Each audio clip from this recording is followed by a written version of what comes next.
ಬರ್ತಾ ಇದ್ದೇನಮ್ಮ.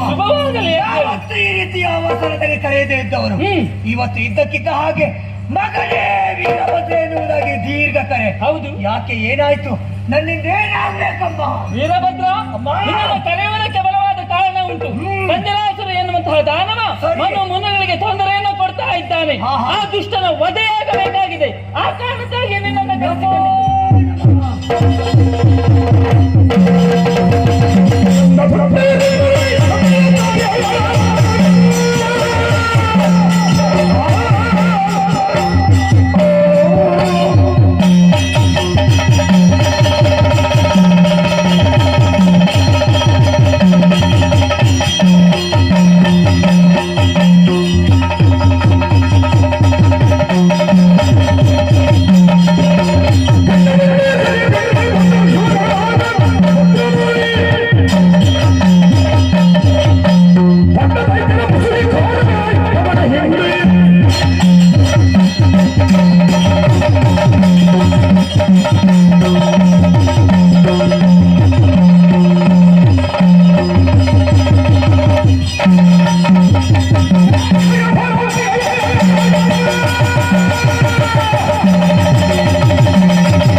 ಈಗಾಗಲೇ ನೀನು ಈ ಭೂಲೋಕದಲ್ಲಿರುವ ಮಾನವರನ್ನ ಕಂಗಾರಾಗಿ ಹೆದರಿ ಓಡಿಸ್ತಾ ಇದೆಯಾ.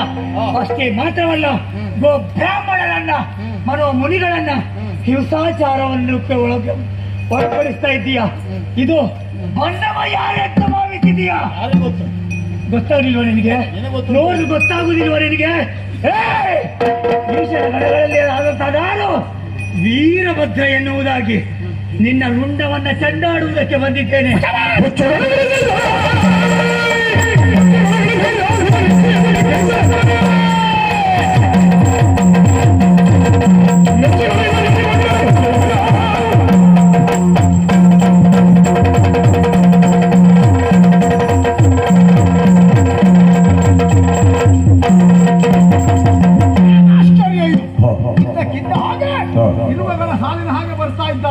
ಎಲ್ಲ ಹುಟ್ಟುಕೊಂಡ್ರು ಎಲ್ಲಿಂದ ಬರ್ತಾರೋ ದೇವರಿಗೆ ಗೊತ್ತು. ಹಾಗಂತ ನಮಗೆ ಅಪಾಯ ಕಟ್ಟಿಟ್ಟದ್ದು ಎನ್ನುವುದು ಈಗ ಅರ್ಥ ಆಯಿತು. ಆದ್ರಿಂದ ತಡ ಮಾಡುವುದಲ್ಲ, ಇವರೆಲ್ಲರಿಗೂ ನಮ್ಮ ಮಂತ್ರವಾದಿಗಳನ್ನ ಕರೆಯಿಸಿ ದಿಗ್ಬಂಧನ ಮಾಡಿಸಿ ಬಿಡ್ತೇನೆ.